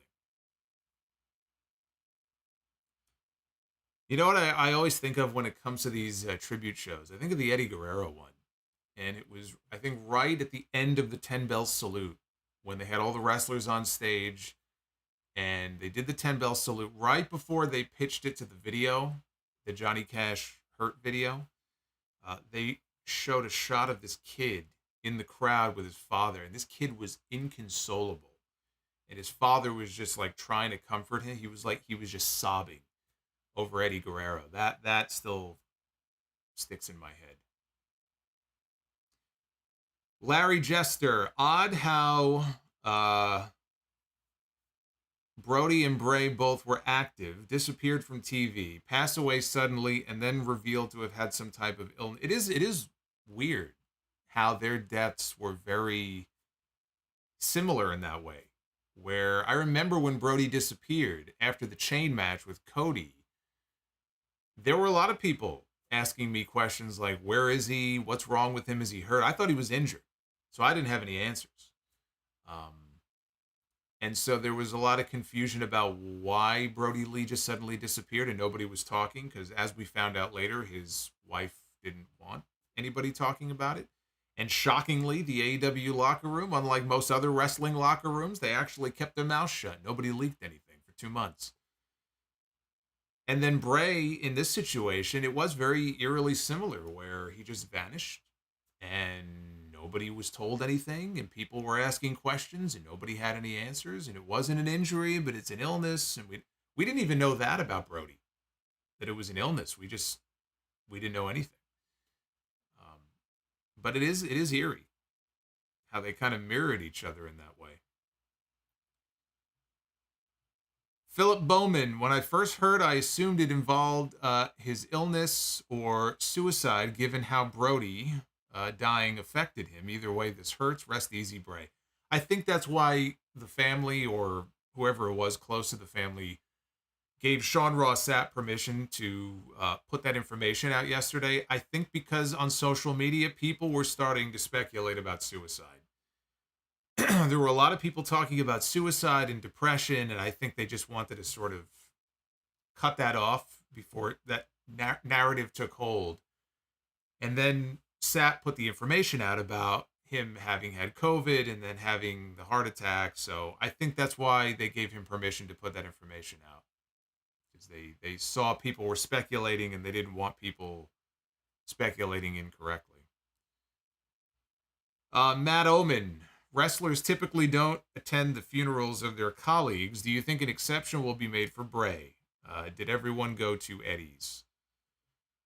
I don't know that everybody went to Eddie. I don't remember offhand exactly who was at Eddie's funeral. I know that Owen's funeral was attended by a lot of people from WWE and from WCW. Hogan was there, and a lot of people were there. I don't remember which funeral it was. It might have been Pillman or Eddie. That Steve Austin, I think, was there, but he was like off in the distance. I think it's Austin who has talked about how he has a real issue with funerals, or dealing with death, and that he was there, but he was up on like a hill or something in the background. I don't. People. Here's the thing: people deal with death in different ways. People grieve in different ways. Some people cannot go to a funeral. It could be their best friend. They cannot be around that. They just can't deal with it. Other people are fine around that. Everybody is different. Wrestlers over the years have passed away, and then we come to find out that there was nobody at their funeral from the wrestling industry, or there were two people from the wrestling industry that attended their funeral. And it's always depressing to hear those stories. Sherry Martel passes away. I think she had 3 people at her funeral. I know Booker T and Sharmell were there. I want to say Marty Jannetty was there, and I think somebody else was there. I don't remember who. But she's one example. Mean Gene Okerlund passed away, and I think there were maybe a handful of people at his funeral. There are other examples of major names, that have passed away, and there's almost nobody who comes to pay their respects. I don't know if it's just that in the wrestling business, it's true what they say, you make more acquaintances than you make friends. I don't know if it's just a case of people not wanting to pay to travel because some wrestlers are notoriously cheap. Or maybe they're working somewhere and they want to make their towns. I don't know. But there have been stories over the years of wrestlers who pass away, major names, and very few people come to attend their funeral. And it always bothers me when I hear that. It's just weird. Oh, Jake Roberts was there. That's right. Thank you. I knew there was somebody else. I think it was Booker T, Jannetty, and Jake Roberts, who were at Sherry's funeral.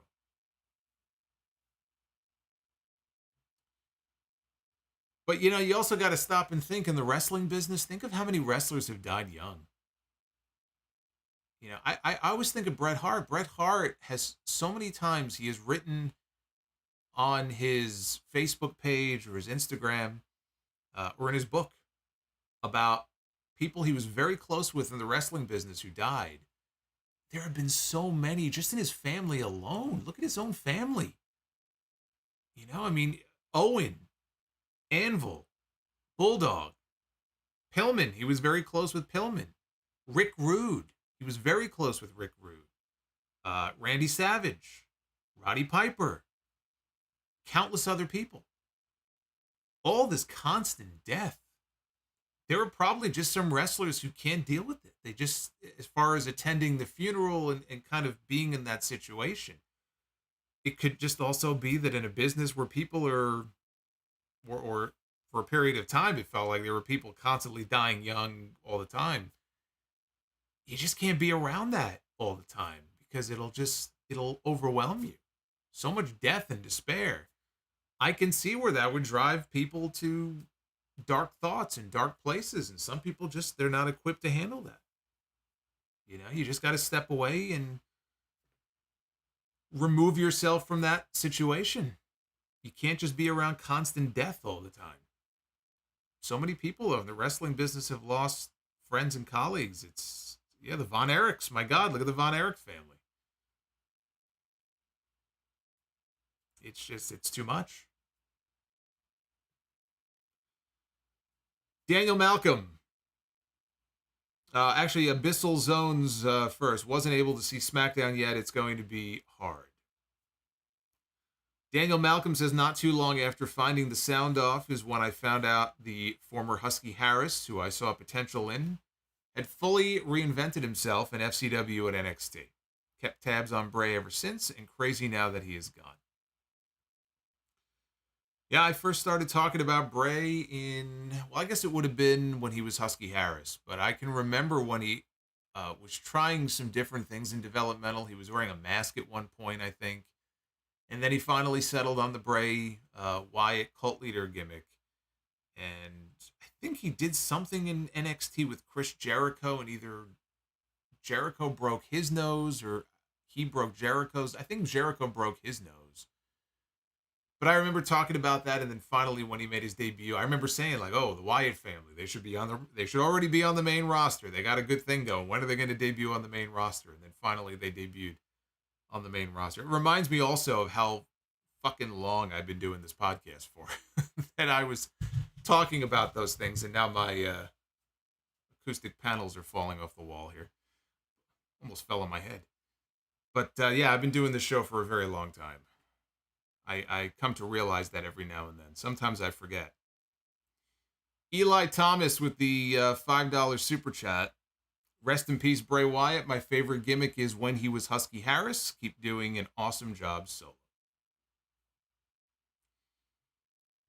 Miguel Maldonado Jr. Terry Funk was a tough SOB. Favorite matches were against Flair and his match against Steve Austin on Shotgun Saturday night. Man was a legend. Shotgun is something I'm going to be talking about on the podcast tomorrow, because that is one of my great memories of Terry Funk, was that episode from Denim and Diamonds was the name of the club that they were at in San Antonio. I doubt it's still there.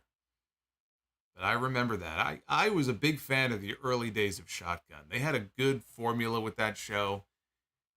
And they only did maybe half a dozen shows from those small locations live. And then they just turned it into fucking, main event, basically. And it had no special feeling anymore. But yeah, I'll talk about that on the podcast. Rizzo, you reviewing Hogan on Rogan's podcast should lighten the mood. Man, Hogan told some gems. Well, I will tell you that I got through only part of the Rogan interview. I just couldn't take it anymore. So I did not. The Rogan interview was like 3 hours. I'm not listening to fucking Hulk Hogan and Joe Rogan yak for 3 hours. Okay, you can forget. I'll put my head in the microwave before I do that and push the power button.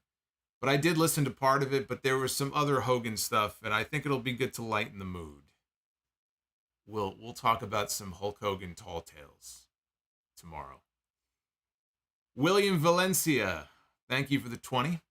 Says, one of my favorite moments was when Bray and Matt Hardy had a mini feud with the B Team, and his brother Bo Dallas pulled off a spot-on Bray Wyatt impersonation. Rest in peace, Bray.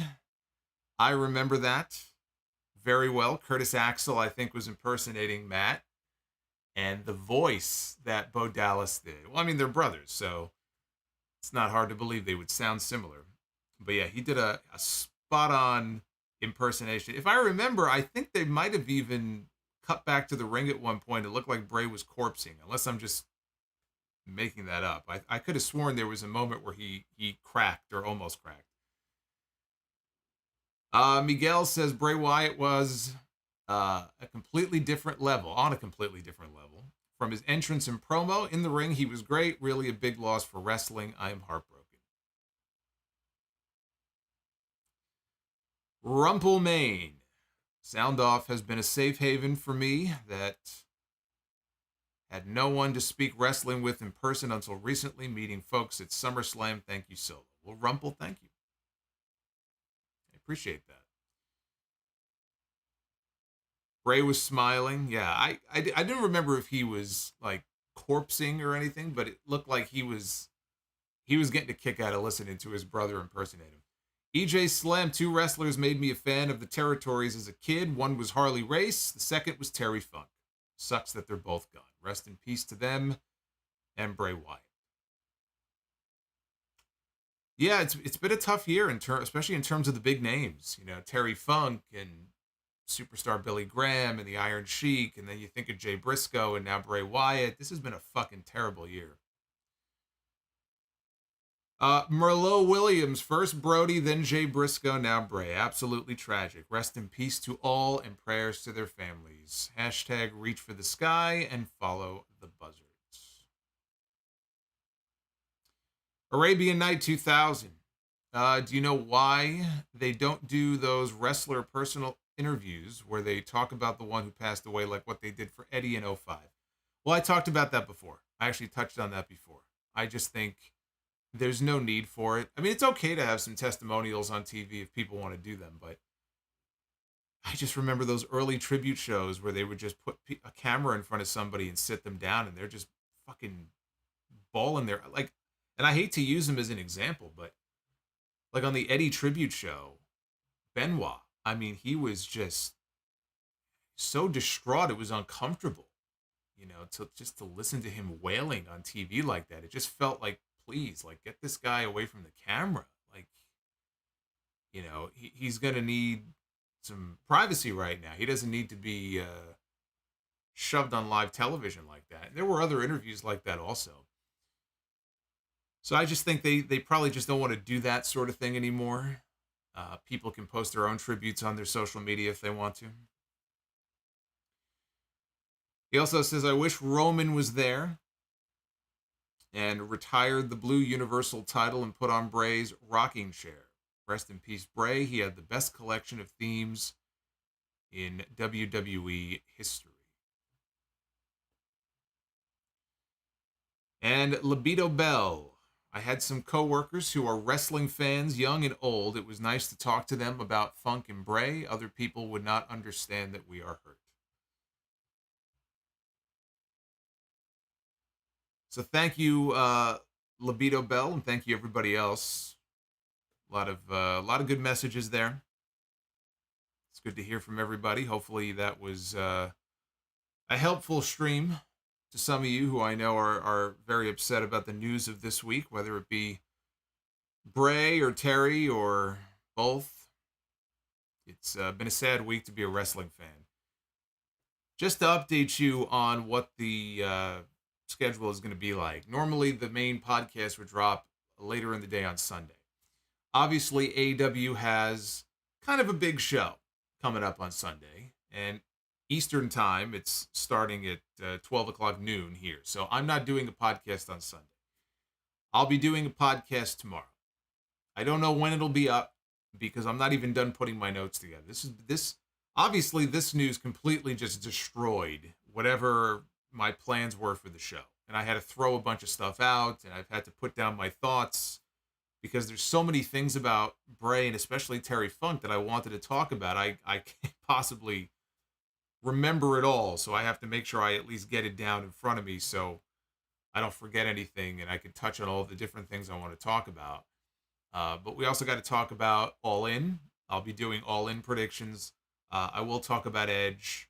I'll try to talk about NXT. There's some other things I'm not gonna bother with. I'm not gonna get to. My goal is to get the show uploaded by tomorrow night, hopefully no later than 8 or 9, but I make no guarantees. So just to put you on notice, don't expect it at mid-afternoon. It wouldn't be up until after dinner tomorrow night, but the show should be going up by tomorrow night. Sunday, I'm going to be live as soon as All In is over. I don't know what time that's going to be because this could be a 5-hour show. It could be a 6-hour show. It could be a 4-hour show. Who knows? My guess is it'll probably be a situation where I'm live at 6:30 or 7 o'clock on YouTube. Whenever that may be, I'll be live here on YouTube talking about All In, and I'll be live again on Monday night talking about Raw. So it's going to be 5 straight days of content. I think we're in day number 2. No, sorry, day number 3. Because we had Dynamite on Wednesday, the Bray stream yesterday, SmackDown tonight, podcast tomorrow, All In Sunday, Raw Monday. Shoot me now. Shoot me now. And then next weekend,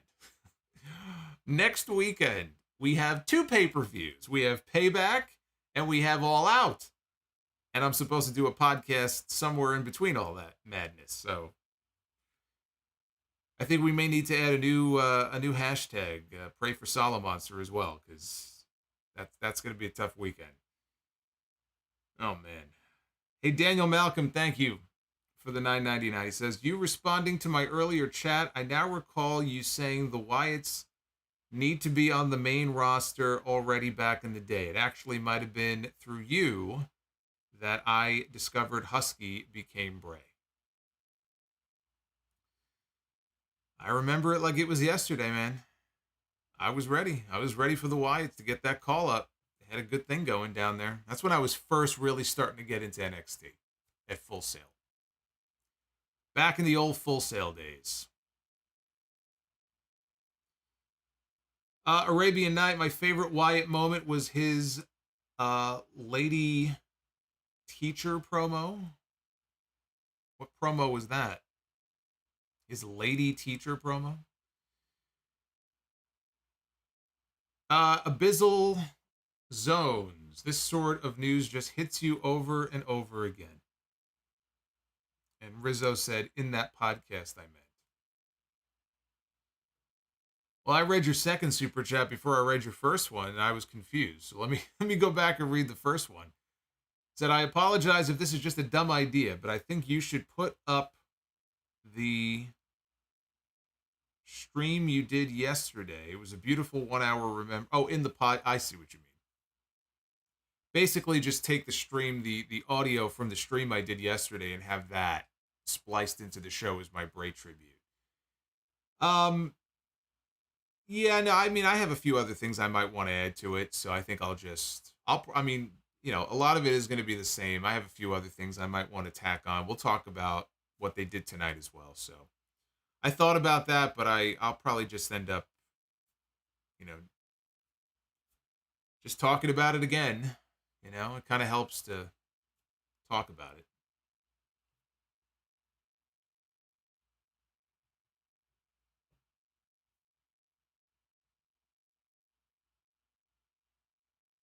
Bliss Fan says, I hope they continue Bray's legacy with Alexa, Bo, Braun, and Rowan. I don't know what they're going to do with I don't know how this affects Bo. I mean, obviously it's the least of Bo's concerns right now. But I think they specifically brought him back to work with his brother and be part of whatever this new Wyatt story was going to be. And I don't know if this means, they're not going to bring him back and they'll part company, or if they have some other idea they'll come up with for him. I hope they do. I'd like to see Bo get another shot in WWE doing something. So I hope they find something for him. Maze the Great has been a channel member for 26 months. Says, I feel terrible for Rowan. In less than 2 years, he's had to bury 2 of his best friends. Yeah, it's very, very tough. It's a tough thing. I didn't set any kind of goal tonight, but because I didn't know if we were going to do it, but I think just to sort of lighten the mood a little bit, because I know you guys enjoy it, why don't we take a moment here real quick to do a Be the Booker segment here to close things out tonight. Ladies and gentlemen, it is now time to Be the Booker. Jack Lopez wants to know if Bo was on the show tonight. Bo was not on the show. I didn't think he would be. Obviously, the family is going through a lot of stuff right now. But he was not on the show tonight. But it is time to Be the Booker. Have a little fun here for a couple minutes. And as we usually do, we'll try to book ourselves some random matches, which is the whole point of this segment. That's the entire point of this segment. We have this random generator that I've created for the men, the women, and some tag teams, and we try to book some matches. And we begin here with the Heartbreak Kid, Shawn Michaels. You can see just from the look on his face, look at the pained expression on his face. That is pilled up Shawn Michaels. There's so much going on in this photo. To the left, or to Shawn's right, that's Jim Johnston. The legendary, the man himself, Jim Johnston on guitar, who played Shawn Michaels to the ring at WrestleMania 14 that year. Shawn was not in the best way, physically and otherwise. We talk about Perk Angle, that's Perk Shawn right there. He didn't look very perky in that photo. Shawn Michaels against Bruiser Brody. Bruiser Brody would absolutely destroy Shawn Michaels. Can you imagine Bruiser Brody having to put up with 1998 pilled up Shawn Michaels? Holy shit. I would love to go back and read those observers back then. The Torch and the Observer issues, covering the backstage drama. Because you know, Brody, Shawn Michaels back then said he don't lay down for nobody. You think Bruiser Brody would stand for that? What do you think Bruiser Brody would say if Shawn Michaels was being a douche? How do you think he would react? I'd pay good money to see that. It's the match I didn't know I needed. Shawn Michaels against Bruiser Brody. It's true. Brody would kill him. Wouldn't even make it out to the ring. Brody would just kill him in the back. All right, here we go. We on the women's side, we start with the former women's champion, Stephanie McMahon. Stephanie McMahon in a match with Dr. Britt Baker, DMD. Well, look, I mean, we're trying to book stars and matches here. We want some star power on these shows, right? So Britt Baker against Stephanie McMahon. As far as the women's Be the Booker goes, I mean, that's a pretty big match.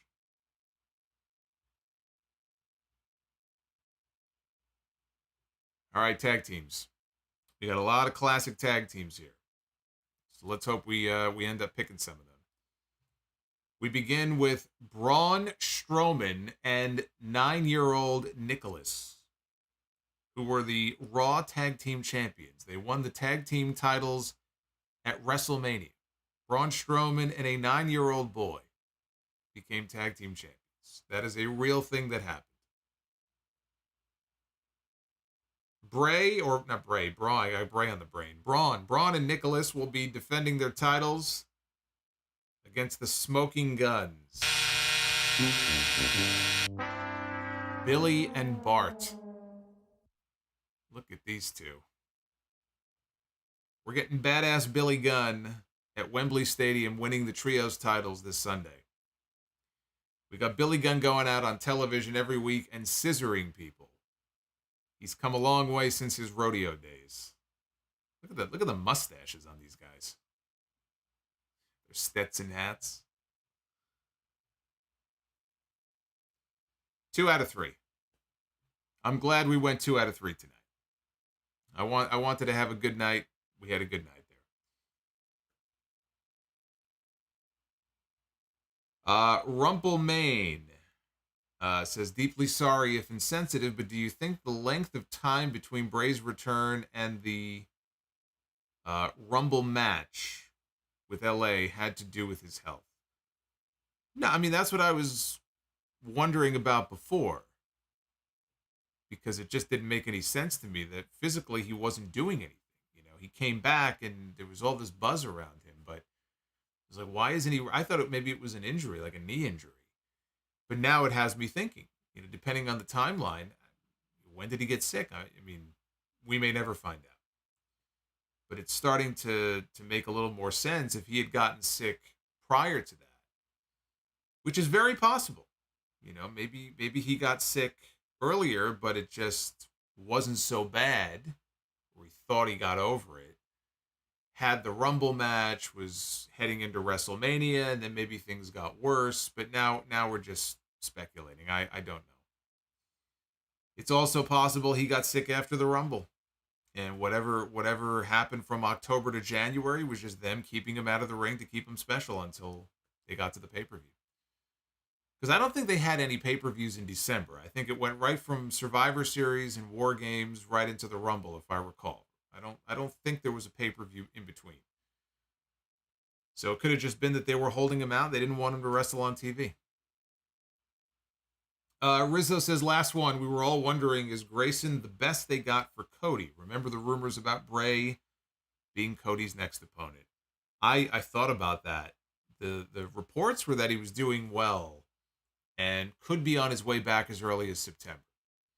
I don't know that they had come up with any like solid ideas for him yet, but that was one of the reports recently that was out a few weeks ago. And there were rumors of maybe them doing something with Bray and Cody. I don't know how legitimate those rumors were. That's all they are rumors. But if the plan was maybe for him to do something with Cody, could that be a sign of why they seemingly have nothing for Cody to do? It's possible. I don't know how likely that is, but yeah, I mean, it's possible. Because they have nothing for Cody Rhodes. If the best they have for him at this pay-per-view is an interview segment that really is meant for television, if that's the best they have for Cody Rhodes, then they ain't got nothing for him. It feels like what they're trying to do is just kind of bide their time until we get to the Rumble and WrestleMania, and then they could start building to Cody and Roman. In the meantime, you've got these next 4 or 5 months. It's like, well, what are we supposed to do with this guy? That's kind of what it feels like. Daz Rinko says, I'm super late to the stream, but rest in peace, Bray, and wish you all good health and positivity. Blessings. It's very, very well put, Daz. I'm glad you were able to make it here at the tail end. Hey, Steven, what's going on? Steven Hatcher, I see you. Well, I think that we've covered a lot of ground tonight. Hopefully I did this show justice. I thought it was a very good show as far as the tributes and the things they did for Bray and for Terry Funk. I thought that the main event, LA Knight and Finn Balor, both being former opponents of Bray, I thought that was a nice touch. Huge win for LA Knight, but that's not really what tonight was about. So I will see you guys tomorrow. Again, later in the day, keep your eyes out. Make sure you're subscribed on all the audio platforms because it'll be hitting that, not YouTube. That'll be episode 823 of the podcast coming later tomorrow, probably tomorrow night. And then we're going to be live again Sunday evening, right back here on YouTube. So make sure you are all subscribed. Make sure those notifications are turned on. And when I get the page up, I'll try to get the page up pretty early on Sunday. So anybody who wants to hang out in the chat while they watch the pay-per-view and chat about the show, you'll be able to jump in there. And we will talk about All In from Wembley Stadium. 80,000 plus people packing into the place on Sunday. And in the meantime, as far as Bray Wyatt and as far as Terry Funk are concerned, two giants of the wrestling world gone, but certainly not forgotten. And may they rest in